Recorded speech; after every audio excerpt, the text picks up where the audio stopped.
Captain Taemin stood on the bridge of his patrol ship, watching the stars shift as they dropped out of faster-than-light travel. New Busan should have appeared on the screen by now, bright and green like Earth's old cities.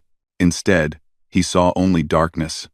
"Sir, I'm not picking up any signals from the colony," Lieutenant Yuna said from her station.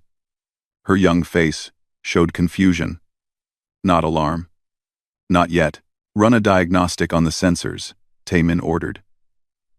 Maybe it's interference from the nebula, but he knew better.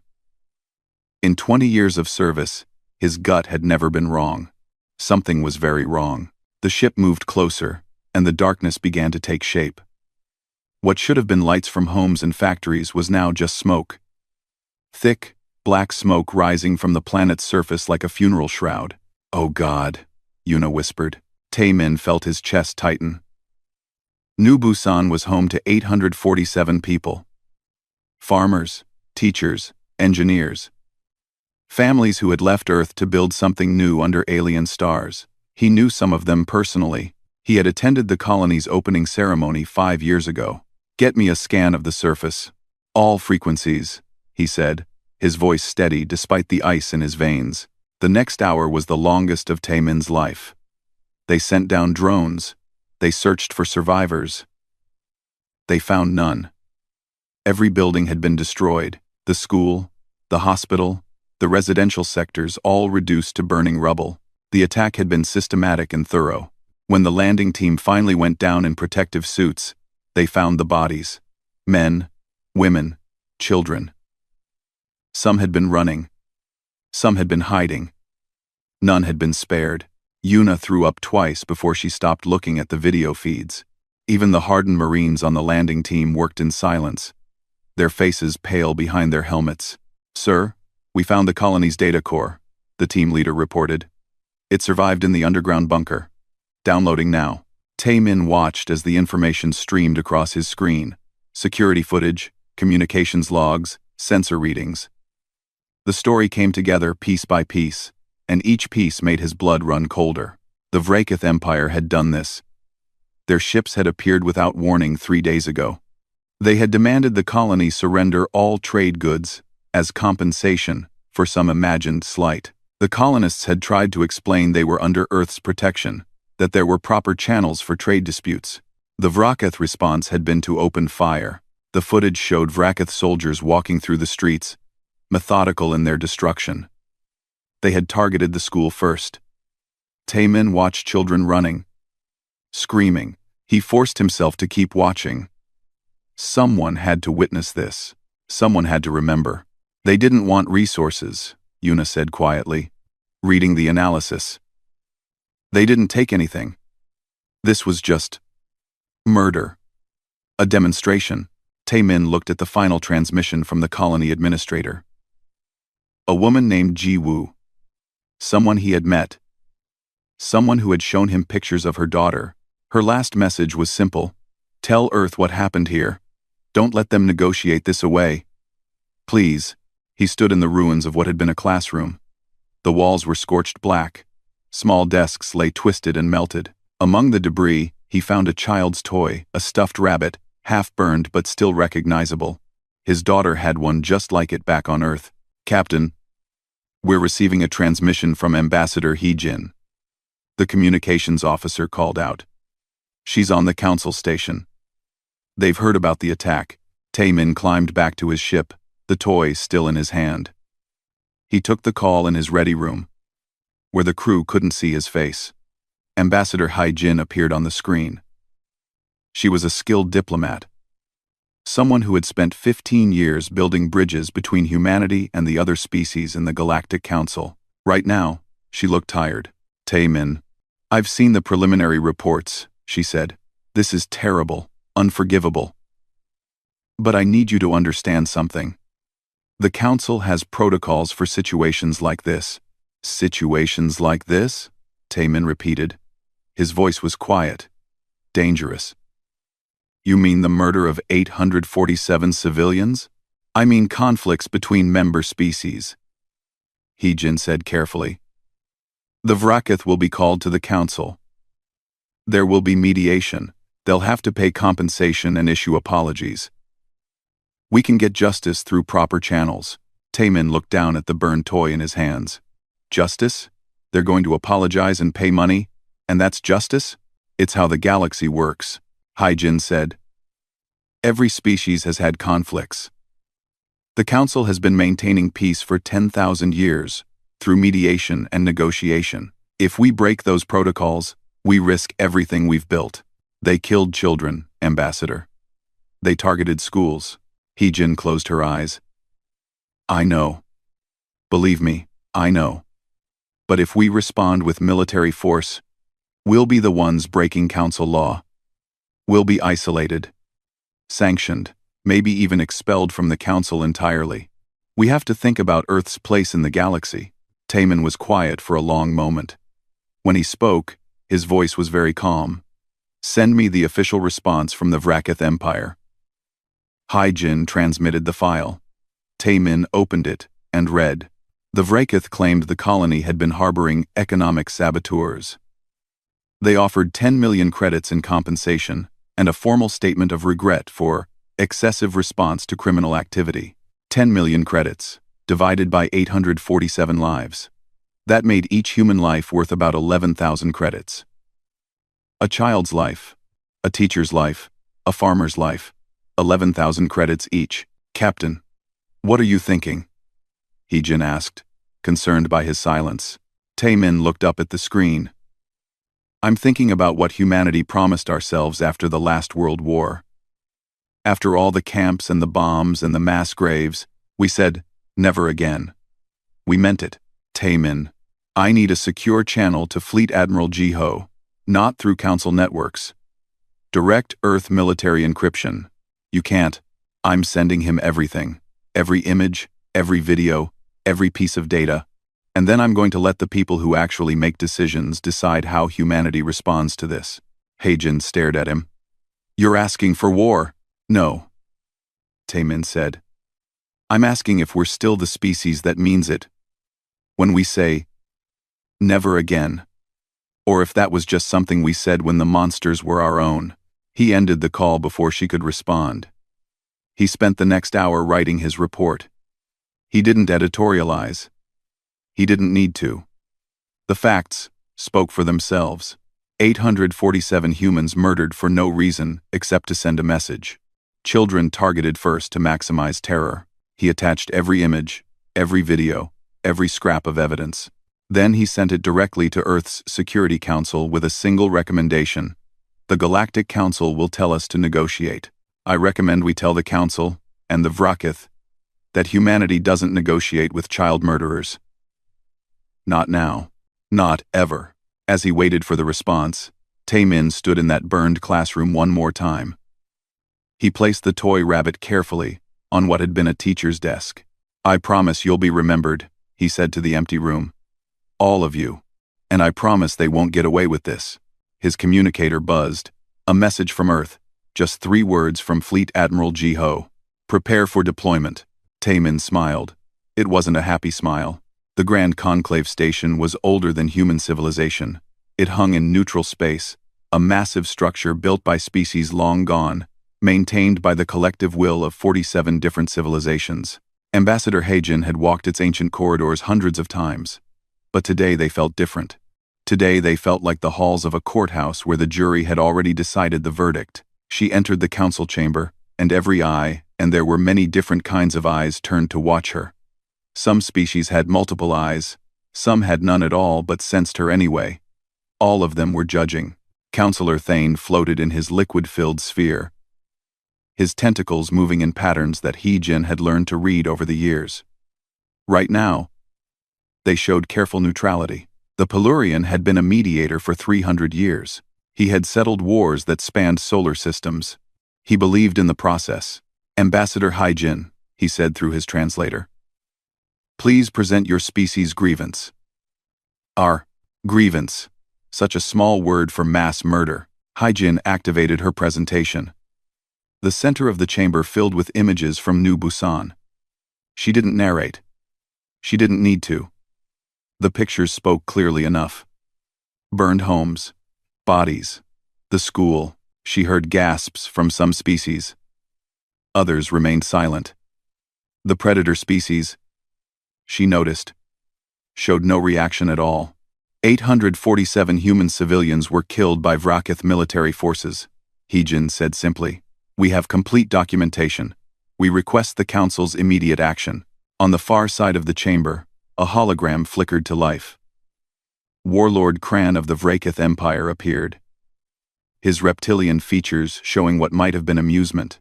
The Vrakith looked almost like Earth's ancient dinosaurs, if those dinosaurs had survived and learned to build starships. The human colony was harboring criminals, Kran said casually. Economic saboteurs who violated trade agreements. We had every right to enforce compliance. You murdered children, Heejin said. Kran's translator rendered his response without emotion. Collateral damage in a law enforcement action. Regrettable but necessary. High Arbiter Vex, the ancient AI that served as the Council's judge, processed this for exactly 0.7 seconds. Warlord Kran, what compensation does the Vrakith Empire offer? 10 million credits and a formal apology for any excessive force used, Kran replied. Councillor Thane's tentacles moved in an approving pattern. A reasonable opening position. Ambassador Heijin, what counteroffer does humanity propose? This was the moment. The entire galaxy was watching. 47 civilizations, each with their own history of conflict and resolution, each believing in the process that had kept the peace for 10 millennia. They expected her to do what everyone always did: negotiate a number, settle on terms, move forward. Heejin's communicator vibrated. A message from Earth, from Fleet Admiral Jiho himself. Negotiations are over. She took a breath. Humanity does not make a counteroffer, she said clearly. We demand Warlord Kran be remanded to human custody for trial. We demand the Vrakith Empire surrender all officers involved in the New Busan massacre. You have 48 hours to comply. Quote, the chamber erupted. Dozens of species began speaking at once, their translators creating a chaos of sound. Some were shocked. Some were outraged. The predator species were suddenly very interested. Councillor Thane raised his sphere higher, signaling for silence. It took several minutes to achieve. Ambassador, he said carefully, you cannot issue ultimatums to council members. This violates every protocol we have established. The mediation process. The mediation process is designed for disputes, Heejin interrupted. Trade disagreements, territorial conflicts, resource allocation. This is not a dispute. This is mass murder. The distinction is irrelevant, High Arbiter Vex stated. All conflicts between council species must be resolved through approved mediation channels. A new voice joined the conversation. Councillor Mora, a Delphinian whose species resembled Earth's whales if whales could survive in space, spoke quietly. Is it irrelevant? The human brings up an interesting point. When does a conflict become a crime? Crimes are subjective, another councillor argued. What one species considers criminal, another considers necessary. That's why we mediate, rather than judge. Heijin pulled up another file. I would like to call Dr. Subin to explain humanity's position. The council chamber fell silent as Dr. Subin's image appeared. She was an older woman, a xenopsychologist who had spent her career trying to bridge the gap between human and alien thinking. Councillors, Dr. Subin began, humanity has a different perspective on this because we have a unique history. We have been where many of you are now. We have fought wars. We have committed atrocities. We have tried to excuse the inexcusable with logic and necessity. She paused, making sure she had their attention. We learned something from our darkest times. We learned that some acts cannot be negotiated away, cannot be compensated with money, cannot be forgiven with apologies. The deliberate targeting of civilians, especially children, is one of those acts. We call it a crime against sapient life. And we will never again pretend that such crimes can be resolved with mediation. Primitive thinking, one of the predator species muttered. Perhaps, Doctor, Subin agreed.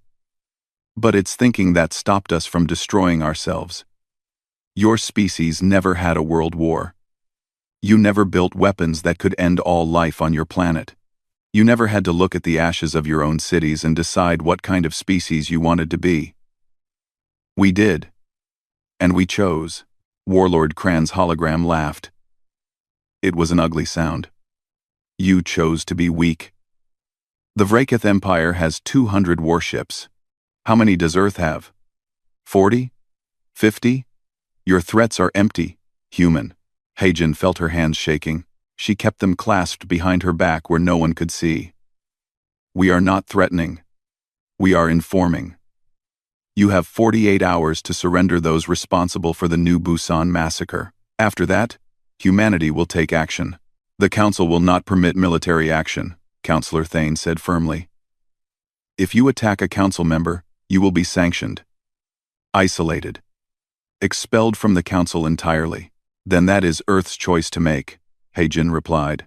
High Arbiter Vex processed this new development.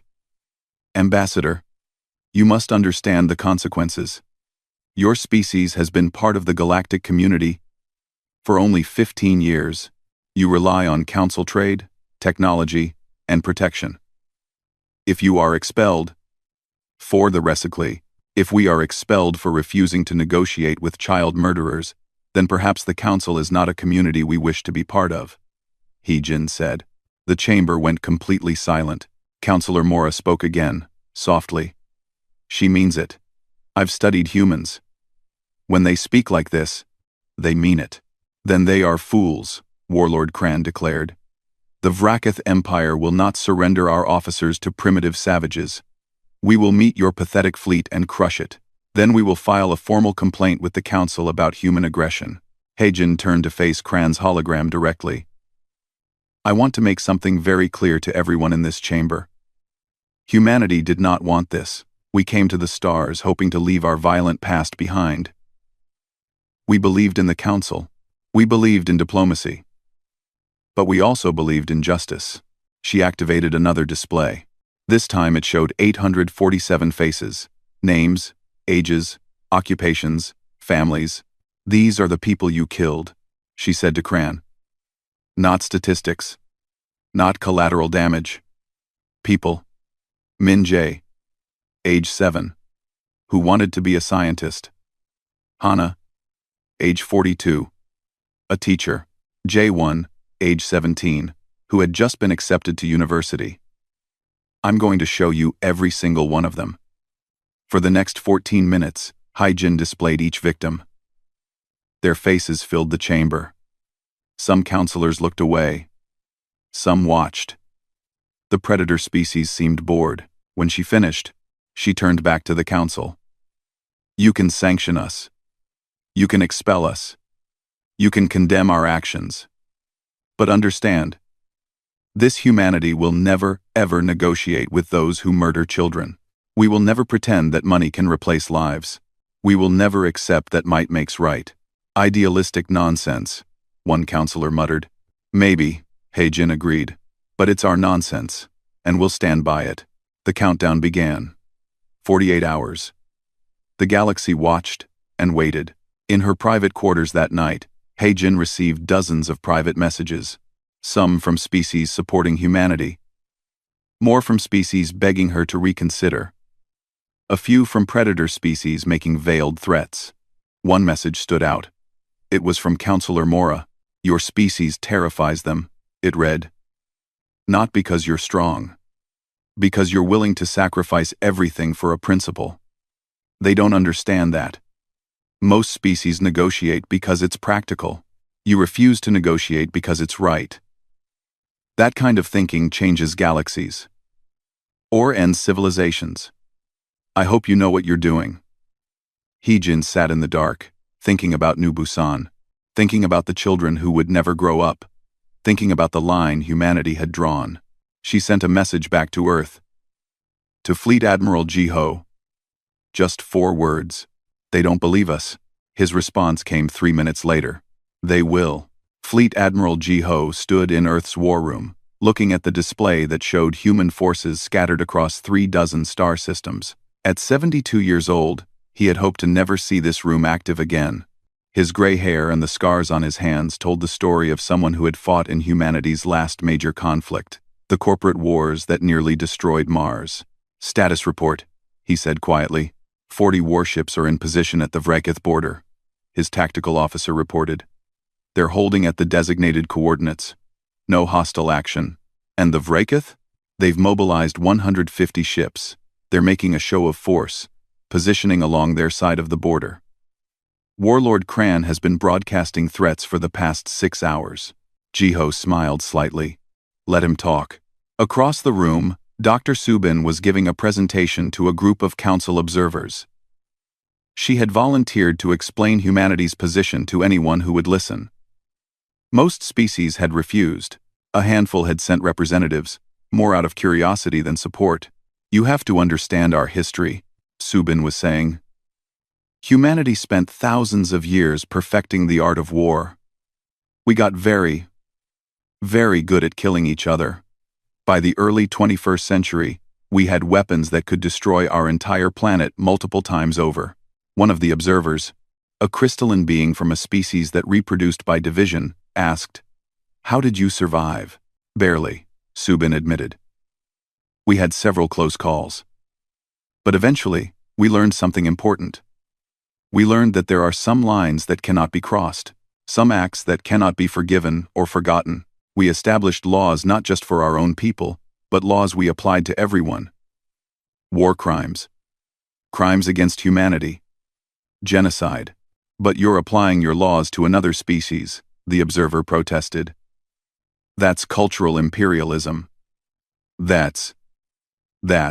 Subin pulled up an image of New Busan. When someone deliberately murders children, that's not cultural difference. That's evil. And evil doesn't deserve negotiation. It deserves justice. "Your fleet is outnumbered," another observer noted. "The Vrakith have nearly 4 times your ships. Are you really willing to start a war you'll probably lose? If we were planning a conventional war, you'd be right," Subin said. "But we're not." She didn't elaborate. She couldn't. But Jiho knew the plan. The whole galaxy expected a fleet battle. Human ships against Vrakith ships, the kind of straightforward conflict that had happened 1,000 times in galactic history. They were going to be very surprised. The countdown continued, 24 hours remaining. Messages poured in from across Earth. Public opinion was divided. Half wanted the government to back down, to avoid a war that could leave Earth isolated and vulnerable. The other half demanded justice, no matter the cost. Jiho read them all. The angry ones, the scared ones. The ones from parents who couldn't imagine their children being murdered and then having their government negotiate with the murderers. One message stood out. It was from a woman named Yon Seo, a survivor of the corporate wars. She had lost her entire family when a corporate militia bombed a civilian shelter. "I lived because the government negotiated," she wrote. The corporation paid a fine.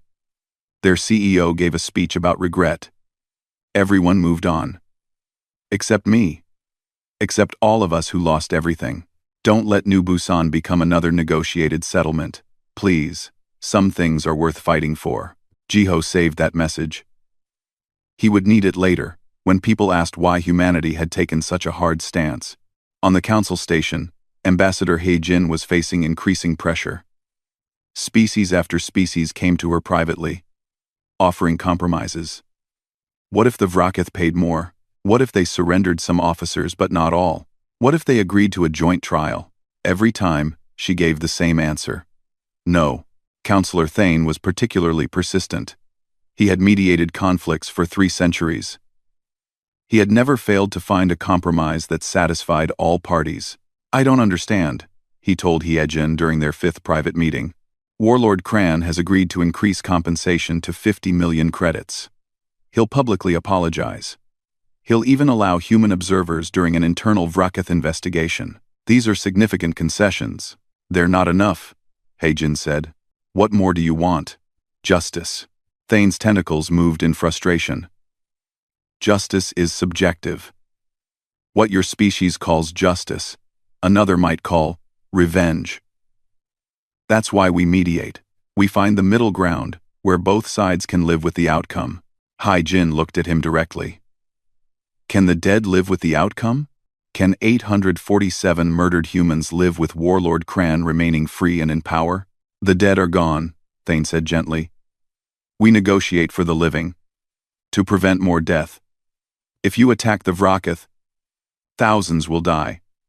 Perhaps millions. Is that justice? It was a good question. A fair question. Hee-Jin had asked herself the same thing 100 times since New Busan. We're not going to attack the Vracath people, she said carefully. We're going to arrest the individuals responsible for mass murder. There's a difference. Your fleet is in position. Nothing more. Thane studied her. You really believe your species can do this? Arrest Vracath military officers without triggering a full war? And, yes, how? Hai-Jin smiled slightly.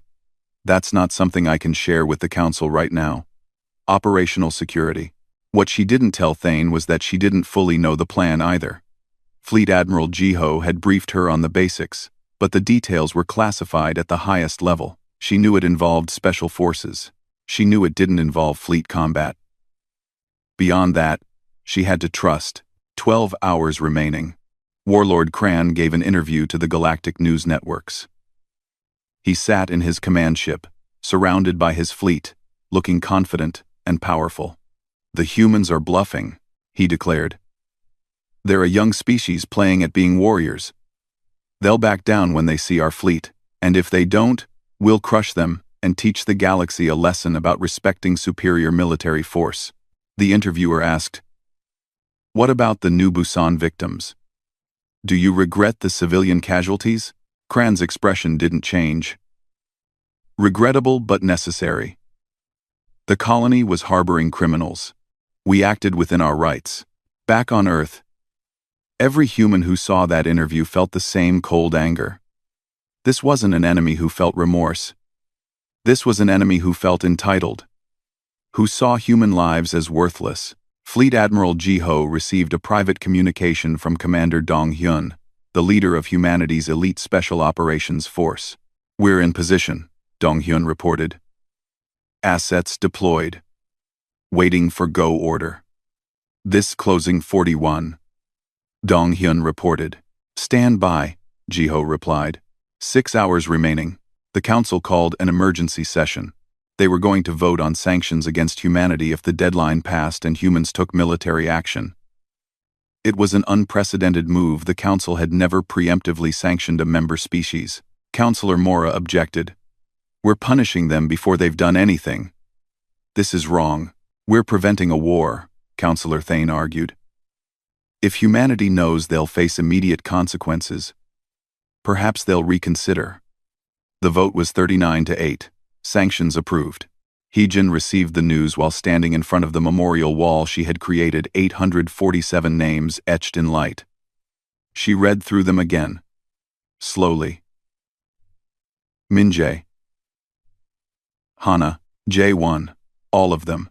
I'm sorry, she whispered. I tried to make them understand. Her communicator buzzed. Fleet Admiral Jiho. Ambassador. You need to make one final broadcast, he said. Tell the galaxy exactly what we're doing and why. No politics. No diplomacy. Just the truth. Hee-Jin arranged for access to the council's public channels. Every species in the galaxy could watch if they wanted to. Most did. Curiosity about the strange humans who refused to negotiate was high. She stood before the camera. No prepared speech. No script. Just her and the truth. My name is Hee-Jin. I represent humanity on the Galactic Council. In a few hours, the deadline we set will expire.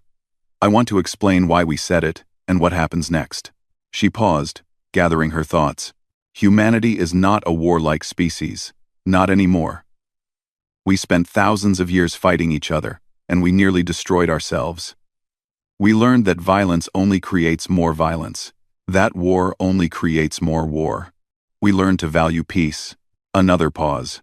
But we also learned something else. We learned that peace without justice is just submission.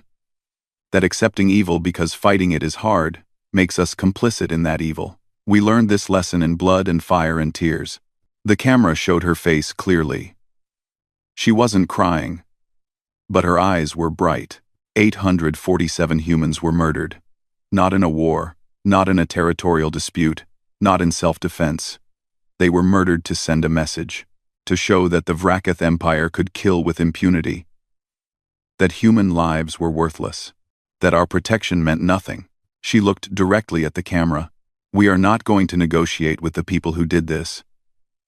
We are not going to accept apologies and money in exchange for the lives of children.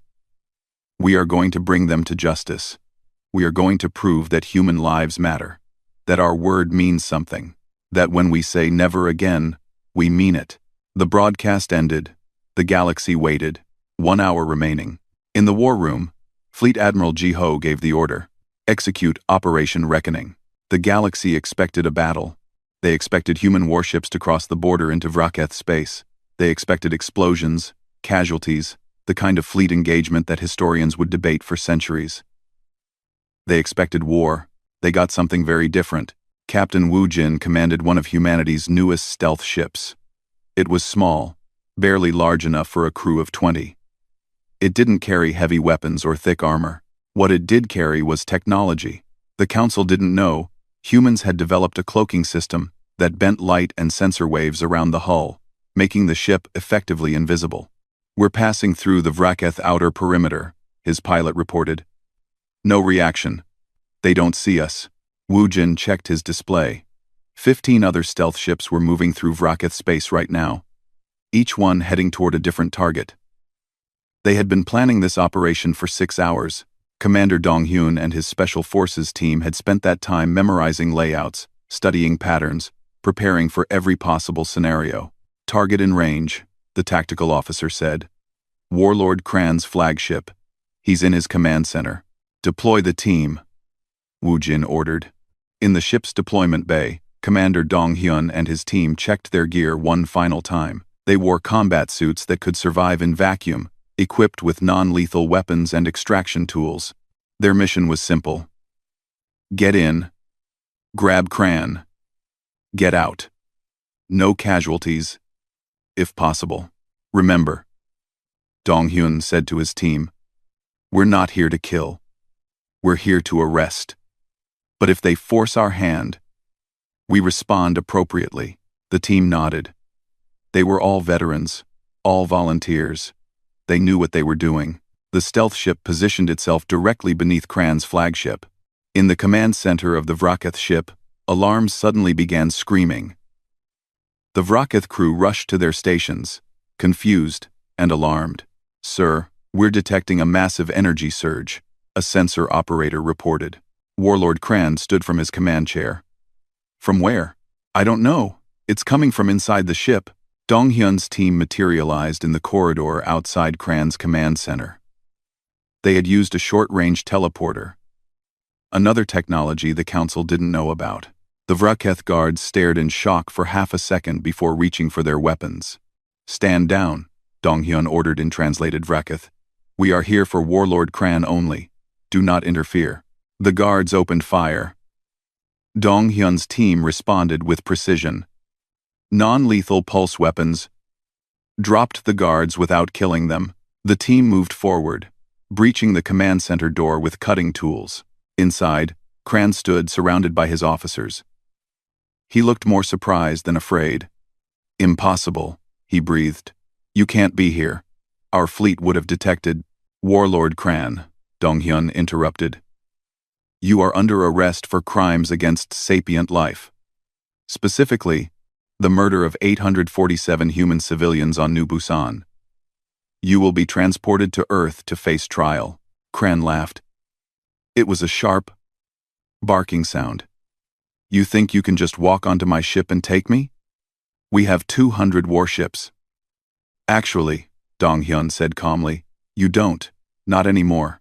At that exact moment, across Vraketh space, tech specialist Nari was executing her part of the operation. She worked from a bunker deep inside Earth's most secure facility, her fingers flying across holographic keyboards.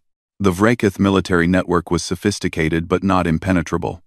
Not when you had been studying it for 6 months. Not when you had help from the most advanced AI humanity had ever built. Initiating lockdown protocols, Nari reported. 3, 2, 1. Now, across the Vracath Empire, every military ship suddenly lost control of its weapons systems. Fire control went dark. Missile tubes locked. Energy weapons powered down. The Vracath fleet was still mobile, could still maneuver, but they couldn't fire a single shot. What's happening? Vracath captains demanded across hundreds of ships. Their crews worked frantically, trying to override the lockdown. Nothing worked. The systems were encrypted with quantum locks that would take years to break. On the council station, observers watched in amazement as humanity's plan unfolded. The 40 human warships at the border hadn't moved. They just sat there, silent and still. But across Vracath space, chaos erupted. "They're not fighting," Counselor Thane said in disbelief. "They're extracting." 16 Special Forces teams were moving simultaneously. Each one targeted a specific Vracath officer who had been present at New Busan. They appeared, made their arrests, and disappeared before the Vracath military could respond. The entire operation took 4 hours. 4 hours to pull 23 individuals from various locations across an empire of billions. 0 civilian casualties. 0 fleet combat. Just surgical precision. Warlord Cran found himself in a holding cell on a human ship, still not quite believing what had happened. One moment he had been in command of the most powerful fleet in this sector. The next, he was a prisoner. "This is an act of war," he told his captors. Commander Dong Hyun looked at him through the cell's transparent wall. "No, this is an arrest. If we wanted war, your flagship would be debris, and your crew would be dead. Instead, they're alive and unharmed. We disabled your weapons to prevent unnecessary casualties. We will release control of your fleet once you're in custody on Earth. The Council will never allow this. The Council can file whatever complaints they want. We don't answer to them on matters of justice." Back on the Council station, the emergency session had turned into something else entirely. Instead of watching a war, they were watching a demonstration of capability that terrified everyone. "How did they do this?" one counselor demanded. "How did they bypass our sensor networks? How did they penetrate Vracath space without detection? How did they take control of an entire fleet?" High Arbiter Vex processed the data. "The humans have been developing military technology in secret. Technology beyond what they've shared with the Council." Counselor Mora spoke quietly. "We assumed because they're young, they're primitive. We were wrong." Ambassador Haijin stood before the Council. She looked exhausted but satisfied. "The operation is complete," she announced. 23 Vracath military officers are in human custody. They will face trial on Earth for their crimes. Any species wishing to observe the proceedings is welcome. "You attacked a council member," Counselor Thane protested. "You violated their sovereignty." "We arrested criminals," Haijin corrected. "We didn't invade their territory. We didn't attack their civilians. We didn't destroy their infrastructure. We simply took the individuals responsible for mass murder into custody. The Vracath fleet will be released from lockdown once the accused are safely on Earth. We disabled their weapons to prevent unnecessary conflict. Not to conquer them, they'll have full control back within 24 hours. One of the predator species spoke up. "You're setting a dangerous precedent. If any species can ignore Council authority and take unilateral action, we're setting a necessary precedent," Heejin interrupted. "That some crimes are beyond mediation. That mass murder isn't a negotiating point. That justice matters." The Council chamber erupted in argument again. Some species were outraged, some were thoughtful. The predator species were notably quiet, doing calculations in their heads about what humanity's demonstrated capabilities meant for their own plans. Counselor Thane called for order. "Regardless of your success, humanity has violated Council protocols. The sanctions vote can proceed as planned," Haijin agreed. "If the Council wants to punish us for refusing to negotiate with child murderers, that's your choice. We'll accept whatever consequences come. Fleet Admiral Ji-ho watched from Earth as public broadcasts showed the arrested Vracath officers being transferred to maximum security facilities. They would face trial in 30 days. Every charge would be proven with evidence. Every victim would be named. The galaxy would watch and learn what human justice looked like. "Sir," his communications officer said, "we're receiving thousands of messages from across the galaxy." "What kind of messages?" "All kinds. Some condemning us, some supporting us, but a lot of them are requests. Requests for what? For help. Smaller species asking if humanity would apply the same justice on their behalf. They're asking us to protect them from aggressor species." Ji-ho sat back in his chair. That was something they hadn't expected. They'd thought this might isolate humanity. Instead, it seemed to be showing other species that there was an alternative to the Council's endless mediation. Dr. Subin appeared on his screen. "Admiral, I've been analyzing the galactic response. Do you know what's happening? Tell me, for 10,000 years, the Council has maintained peace through mediation. But that peace was built on the assumption that everything is negotiable, that every crime can be compensated, every conflict resolved with compromise. What we just did challenged that entire system. And half the galaxy is terrified. Not because we're militarily strong, though we clearly are, but because we're introducing a new variable into their calculations. Morality. The idea that some things are simply wrong, regardless of cultural context." Ji-ho nodded slowly. "The predator species are rethinking their strategies." "Exactly. They've been testing boundaries for millennia. Push too far, pay some compensation, move on. Now they have to consider that humanity might not play by those rules, that we might actually hold them accountable." On the Council station, the sanctions vote proceeded. 39 species voted to impose economic and diplomatic restrictions on humanity. 8 voted against. It was a clear majority. Ambassador He-jin accepted the decision with grace. "We understand the Council's position. We will comply with the sanctions while maintaining our principles." As she left the chamber, Councillor Mora approached her privately. "That was the most impressive display of military capability I've seen in 200 years, the Delphinian said quietly. "And the most frightening." "Why frightening?" He-jin asked. "Because you did it all without hatred, without anger. Just cold, precise execution of justice. That's what scares them. The predators can understand conquest. They can't understand principle backed by overwhelming competence." He-jin smiled slightly. "We're not trying to scare anyone." "I know. That makes it worse. You really mean everything you say. Never again isn't a slogan for you. It's a promise." "Yes," He-jin agreed. "It is." 6 months had passed since the arrests. The trial was over. The courtroom on Earth had been specially built for this occasion. It was large enough to accommodate observers from dozens of species who wanted to witness human justice firsthand. Cameras broadcast every moment to 200 billion beings across the galaxy. Judge Min-soo, a severe woman with silver hair, read the verdict in a clear, steady voice. "On all counts of crimes against sapient life, we find the defendants guilty. The evidence is overwhelming and undisputed. The deliberate targeting of civilians, including children, constitutes the gravest violation of the laws we have established to govern warfare and conflict." She looked at the 23 Vracath officers sitting in the defendants' section. Warlord Kranz sat among them, no longer looking smug. The court sentences each defendant to life imprisonment, without possibility of parole. They will be held in secure facilities and treated humanely, in accordance with human law. This is not revenge. This is justice. The galaxy watched and processed. The trial had been meticulous. Every victim named. Every piece of evidence examined. The defendants had been given lawyers, translators, every right that human law afforded. It had taken 6 months, but no one could claim the process wasn't fair. What surprised many species was that the defendants weren't executed. Human law had abolished the death penalty 2 centuries ago, even for the worst crimes.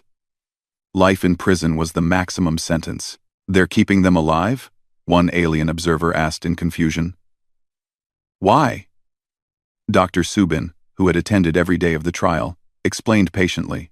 Because we're not interested in revenge. We're interested in establishing that certain acts have consequences. That you can't murder children and walk away. But we're also interested in showing that justice doesn't require cruelty.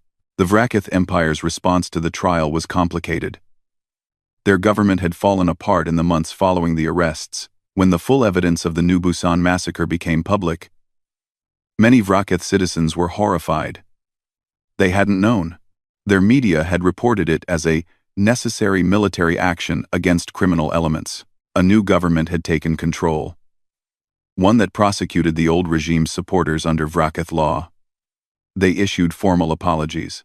They paid reparations not in credits but in labor. Vracath engineers helped rebuild New Busan, working alongside human colonists. It wasn't forgiveness, but it was acknowledgement. On the Galactic Council, things had changed in ways both subtle and profound.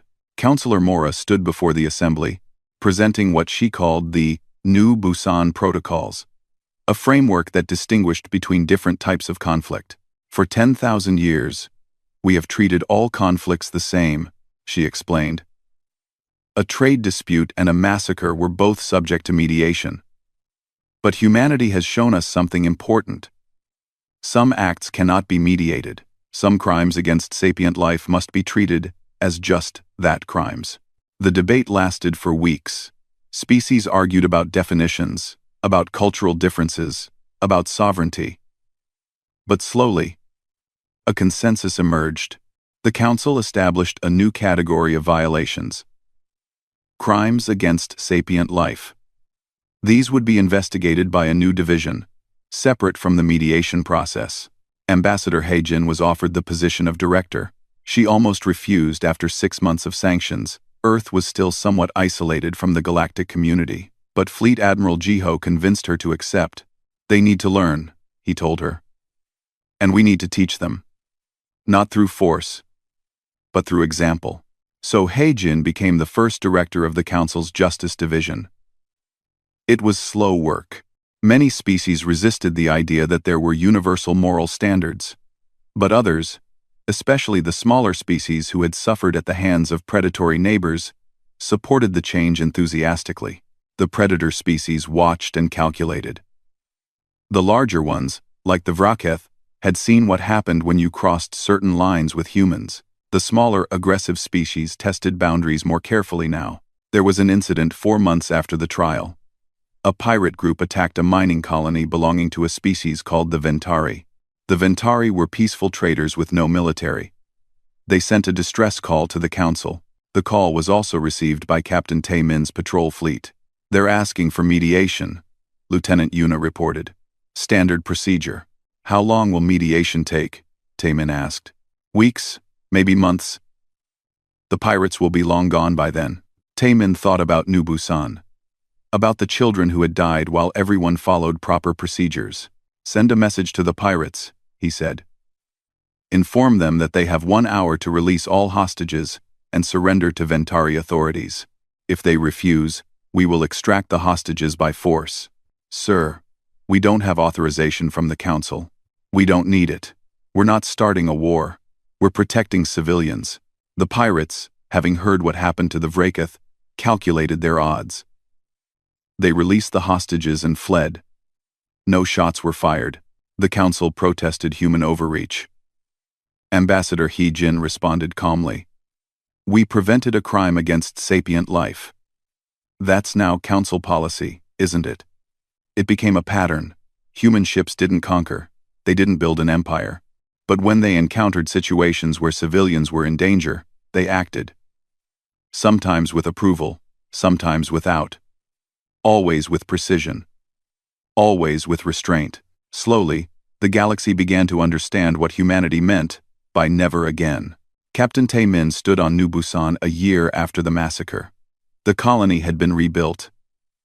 New families had moved in. Children played in streets that had once been charred ruins. In the center of the colony stood a memorial.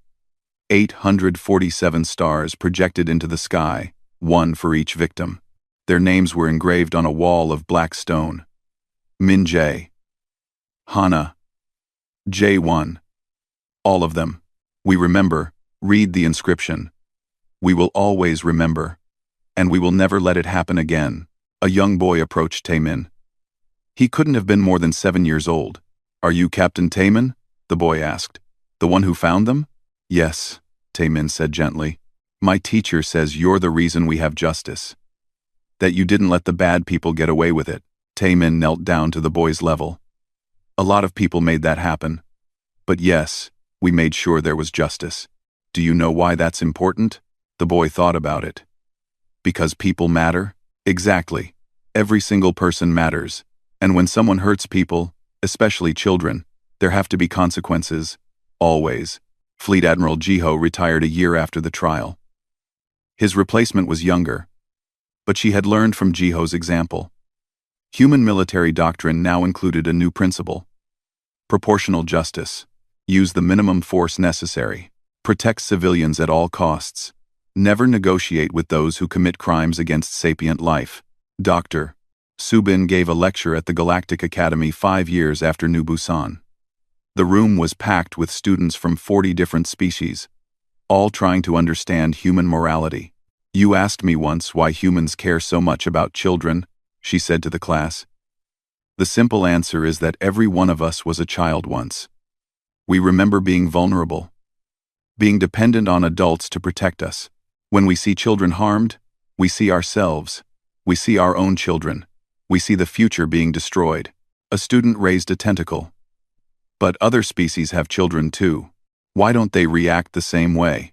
Some do, Subin acknowledged. But humans have a unique history. We nearly destroyed ourselves. We built weapons that could end all life on Earth. We committed atrocities that we're still ashamed of. We learned, through terrible experience, that protecting the innocent isn't just about emotion. It's about survival. She pulled up an image of old Earth. Cities in ruins. Battlefields. The aftermath of wars that killed millions. We learned that when you allow evil to prosper, when you negotiate away justice for convenience, you create a world where evil becomes normal. Where the strong prey on the weak, and everyone accepts it. We decided we would never accept that again. Not on Earth. Not in space. Not anywhere, another student asked. But isn't that imposing your values on other species? Maybe, Subin agreed. But is it imposing our values to say that murdering children is wrong? Is it cultural imperialism to protect the innocent? Some things transcend culture. Some things are simply right or wrong, no matter what species you are. The debate continued for hours. Not everyone agreed. Some species still believed everything was relative. But others nodded thoughtfully, beginning to understand. 10 years after New Busan, the Galactic Council looked very different. The Justice Division had investigated 24 major incidents. Some resulted in arrests, some in sanctions, a few in military intervention by a coalition of species who believed in the new principles. The predator species were quieter now. Oh, there were still conflicts, still territorial disputes and trade wars. But the deliberate targeting of civilians had become rare. The cost-benefit calculation had changed. The galaxy had learned that some species would hold you accountable. Ambassador He-jin, now in her 60s, stood before the council one last time before her retirement. When humanity joined the Galactic Council, we were naive, she said. We thought everyone valued life the way we did. We thought justice was universal. We learned we were wrong. She paused, looking at the assembled representatives. But we also learned that values can spread. That principle, backed by capability, can change minds. Not through conquest, but through example.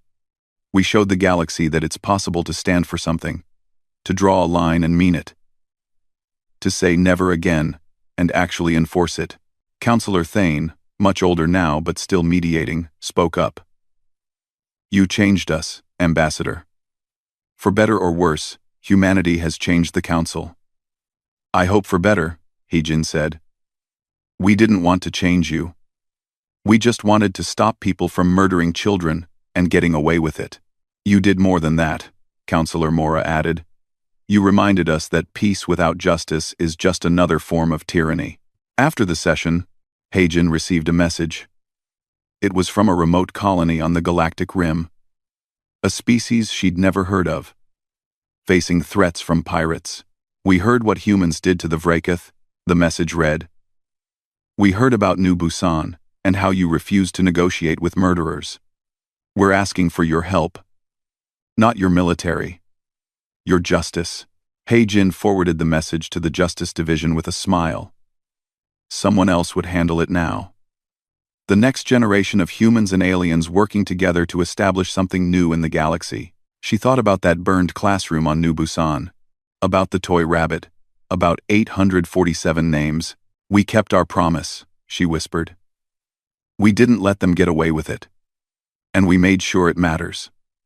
Across the galaxy, in the dark corners where violence used to hide unchallenged, a new warning spread, whispered in 1,000 languages, on 1,000 worlds. The humans don't negotiate with murderers, they don't threaten, they don't bluff, they just act, and they never forget. For those who preyed on the innocent, that warning changed everything. For those who needed protection, it offered hope, and for humanity, it was a promise kept. Never again. Not on Earth. Not in space. Not anywhere. The galaxy had learned. Some lessons are written in blood, but once learned, they're never forgotten.